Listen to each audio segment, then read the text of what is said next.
இந்த மூரையை உடைச்சி நம்ம சாப்பிட போகிறோம். இங்கே பாருங்க, நான் கையில் வச்சிருக்கிறது என்னன்னு தெரியுதா?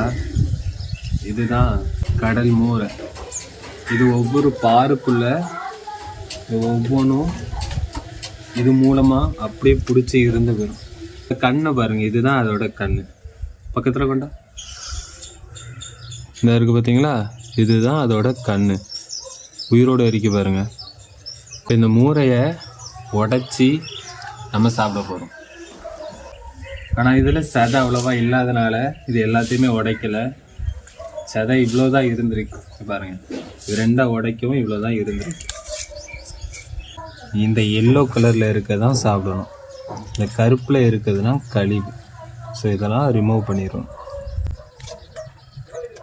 இதை நல்லா க்ளீன் பண்ணிக்கிறோம். க்ளீன் பண்ணிவிட்டு சாப்பிடும். ஆல்ரெடி எங்கள் அப்பா உடைச்சிட்டாங்க. உடைச்சி பார்த்தாங்க, ஒன்றும் இல்லை. வேறு மற்ற இதையும் நம்ம உடைச்சோம்னா அது வேஸ்ட்டாக தான் போகும். அது உயிரோடு வாழட்டும்னு கடலில் போட்டுருவோம். சரி, இதை ஒன்று மட்டும் பாருங்க. இது நம்ம அழகாக இதை எடுக்கணும். எல்லோ கலரை மட்டும் எடுத்தோம்னா ஒரு லைனாக வரும். சரிங்களா? சரிதா?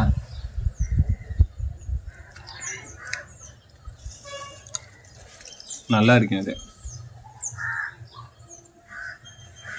இது நிறைய பேர் விரும்பி சாப்பிடுவாங்க. ஆனால் இதில் மண்ணாக இருக்கு. இது எல்லாத்தையுமே சாப்பிட்றோம். சுத்தமாக அதை எடுத்து நல்லா சாப்பிட்றோம். கடலில் வச்சு எடுத்துருக்கலாம். கூட ஒரு ஆள் இல்லாதனால வீடியோ எடுக்க முடியல.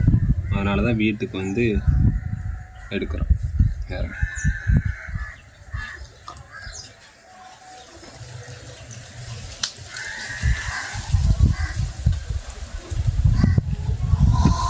இது சூட்டுக்கு, உடம்பு குறுக்கு வலிக்கு, வேற சில வியாதிகள்லாம் வரும்ல பின்னாடி, புரியுதா? அந்த மாதிரி இதுக்கெல்லாம் ரொம்பவே நல்லது. நல்ல ஒரு மருந்து.